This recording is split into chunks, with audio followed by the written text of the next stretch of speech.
السلام علیکم ورحمۃ اللہ وبرکاتہ۔ الحمد للہ رب العالمین والصلاة والسلام على سید المرسلین وعلى آلہ وأصحابہ اجمعین، اما بعد فقد قال اللہ تعالی فی القرآن المجید والفرقان الحمید، اعوذ باللہ من الشیطان الرجیم، بسم اللہ الرحمن الرحیم، واستغفروا ربکم ثم توبوا الیہ، وقال في موضع آخر يا أيها الذين آمنوا توبوا إلى الله توبة نصوحا، وقال النبي صلى الله عليه وسلم والله إني لأستغفر الله وأتوب إليه في اليوم أكثر من 70 مرة، صدق الله العظيم وصدقه النبي الكريم۔ حضرات سامعین کرام اور معزز مہمانان خصوصی، اللہ رب العزت کا لاکھ لاکھ شکر کہ اس عظیم ذات نے ہمیں اور آپ کو انسان بنایا۔ کوئی درندہ، کوئی چرندہ، کوئی پرندہ نہ بنا کر اللہ رب العزت نے آپ کو اور ہمیں حضرت انسان بنایا۔ پھر اللہ رب العزت کا لاکھ لاکھ شکر کہ اس عظیم ذات نے ہمیں اور آپ کو انسان بنانے کے بعد ایمان کی دولت عطا فرمائی، کیونکہ اس روئے زمین پر انسان تو بہت ہے، لیکن ہر انسان کے حصے میں ایمان کی دولت نہیں۔ پھر مزید اللہ رب العزت نے ہمیں اور آپ کو ایمان کی دولت عطا فرمانے کے بعد ہمیں اور آپ کو اپنا حبیب حضرت محمد مصطفیٰ صلی اللہ علیہ وسلم کا امتی بنایا، کیونکہ جب سے دنیا قائم ہوئی ہے انسان بہت گزرے ہیں، ایمان والے بہت گزرے ہیں، لیکن ہر کوئی امت محمدی میں داخل نہیں۔ بہرحال اللہ رب العزت کا لاکھ لاکھ شکر کہ اس عظیم ذات نے ہمیں اور آپ کو اس بابرکت اور منور مجلس میں آنے کی، اللہ کے رسول اور اللہ کے رسول کے صحابہ کی بات کہنے کہلوانے کی، بات سننے سنانے کی، بات سمجھنے سمجھانے کی توفیق عطا فرمائے۔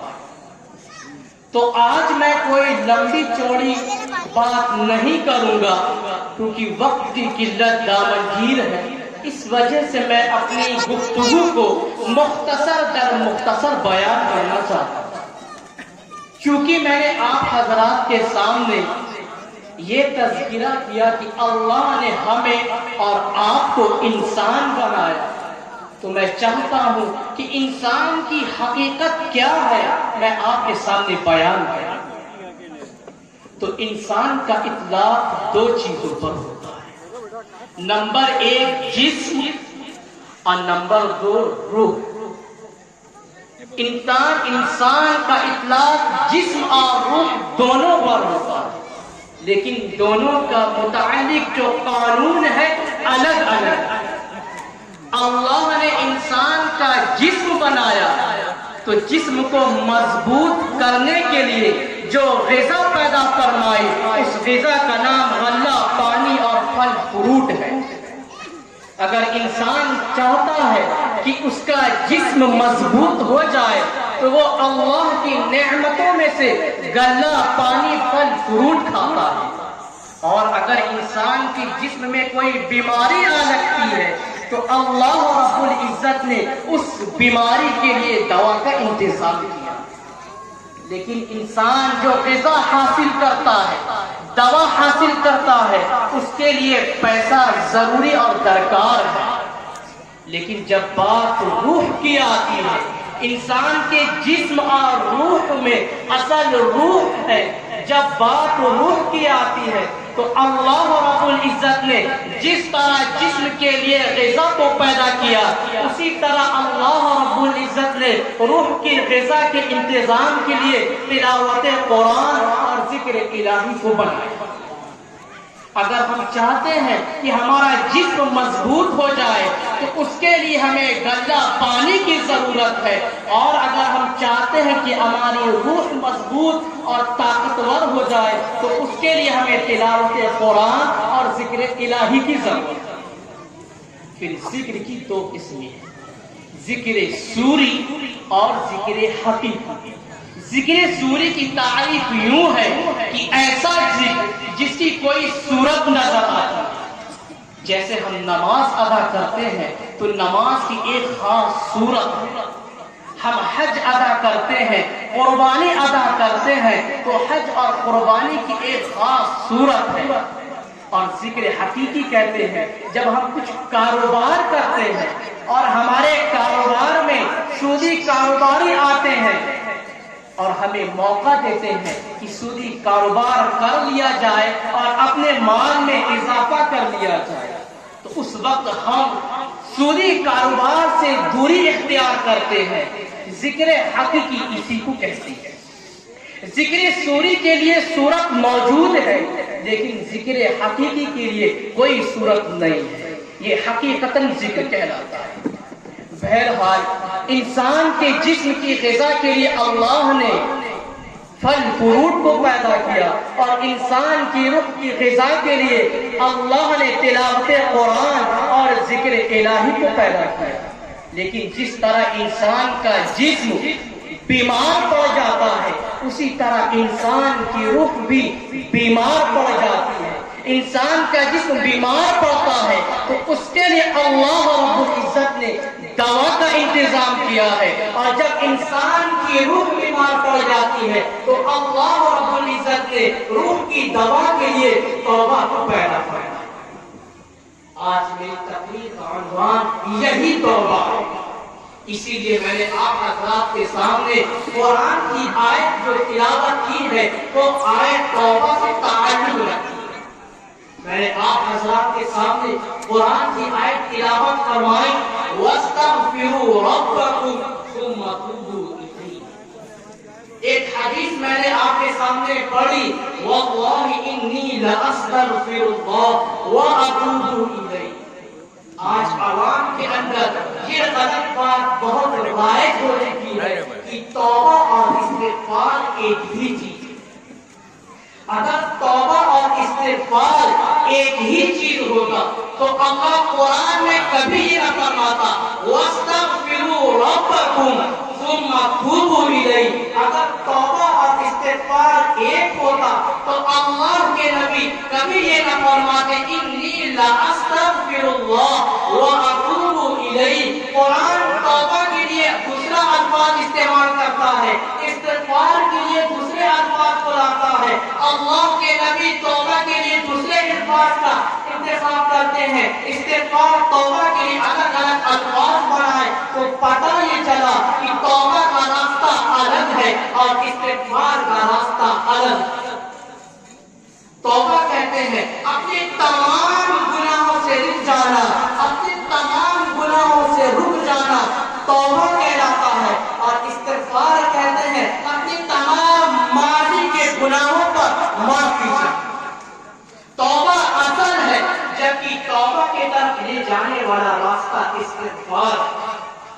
ہمارا توبہ سے منور رہنا، گناہوں سے پاک صاف رہنا یہ فرشتوں کی صفت ہے، اور ہمارا گناہوں میں مبتلا رہنا یہ شیطان کی فطرت ہے۔ اس کے بعد میں نے آپ حضرات کے سامنے قرآن کی ایک آیت تلاوت کی تھی، یا ایھا الذین آمنوا توبوا الی اللہ توبۃ نصوحا۔ چونکہ وقت کی قلت دامنگیر ہے اس وجہ سے میں آپ حضرات کے سامنے صرف توبہ کی 3 شرطوں کو بیان کرنا چاہتا ہوں۔ اگر ہم یہ چاہتے ہیں کہ اللہ ہمارے گناہوں کو معاف کر دے، اللہ ہماری توبہ کو قبول فرما لے، تو اس کے کے لیے 3 شرطیں لازم ہیں۔ ان 3 شرطوں کے علاوہ نہ تو اللہ ہمارے گناہ کو معاف کرے گا اور نہ اللہ ہماری توبہ کو قبول کرے گا۔ تو نمبر 1، اپنے گناہ کو ترک کرنا ہوگا، چھوڑنا ہوگا۔ اگر ہم یہ چاہتے ہیں کہ اللہ ہمارے گناہوں کو معاف کر دے تو شرط اول یہ ہے کہ اپنے گناہوں کو ترک کرنا ہوگا، چھوڑنا ہوگا۔ اگر ہم اپنے گناہوں کو نہیں چھوڑتے ہیں اور اللہ سے ہزاروں مرتبہ توبہ کرتے ہیں، اللہ ہماری توبہ کو قبول نہ کرے گا۔ تو شرط اول یہ ہے کہ گناہوں کو ترک کرنا۔ اس کے بعد شرط دوم یہ ہے کہ اپنے گناہوں کے اوپر شرمندہ ہونا۔ اگر ہم توبہ کرتے ہیں، گناہ کو ترک کر دیتے ہیں اور اپنے گناہ پر شرمندہ نہیں ہوتے ہیں تو اللہ نہ ہمارے گناہوں کو معاف کرے گا اور نہ اللہ ہماری توبہ کو قبول کرے گا۔ تو توبہ کے لیے شرط دوم گناہ پر شرمندہ ہونا، اور شرط دوم یہ ہے کہ اللہ سے وعدہ کرنا ہوگا کہ نہ میں کسی دن گناہ کروں گا اور میں اپنے گناہ پر شرمندہ ہوں۔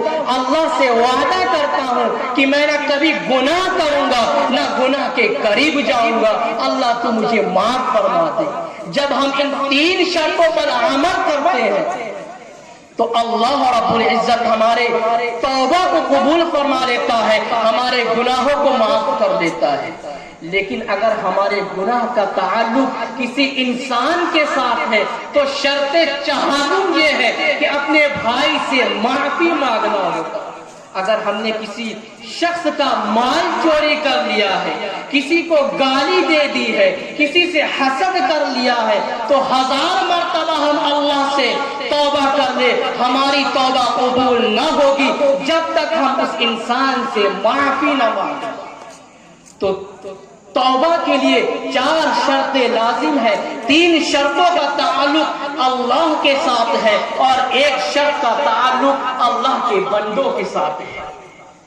مزید آخر میں آپ حضرات کے سامنے نماز توبہ کو بیان کرنا چاہتا ہوں۔ علماء کرام قرآن کی تفسیر میں حدیث کی تشریح کو دیکھتے ہوئے کتابوں میں لکھتے ہیں جب انسان سے کوئی گناہ ہو جائے تو انسان کو چاہیے کہ اچھی طریقے سے وضو کرے اور 2 رکعت نماز توبہ ادا کرے، اور نماز توبہ ادا کرنے کے بعد اللہ کے رسول کی حدیث ہے انی لاستغفر اللہ واتوب الیہ فی اليوم اکثر من 70 مرہ۔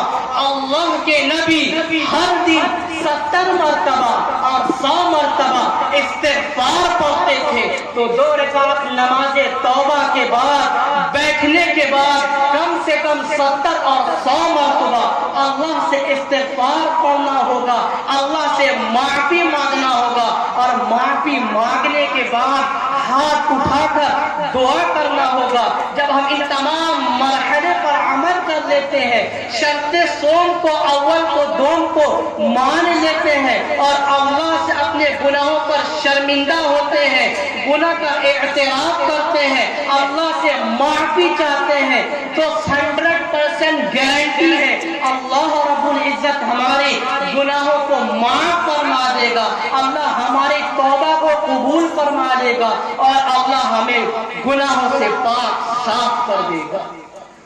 تو میں اپنی بات کو یہیں پہ ختم کرنا چاہتا ہوں۔ اللہ رب العزت ہمیں اور آپ کو توبہ کرنے والا بنا دے، اللہ رب العزت ہمیں اور آپ کو گناہوں سے بچنے والا بنا دے، اور اللہ رب العزت ہمیں اور آپ کو کہنے اور سننے سے زیادہ عمل کرنے والا بنا دے۔ وآخر دعوانا الحمد للہ رب العالمین۔ السلام علیکم ورحمۃ اللہ وبرکاتہ۔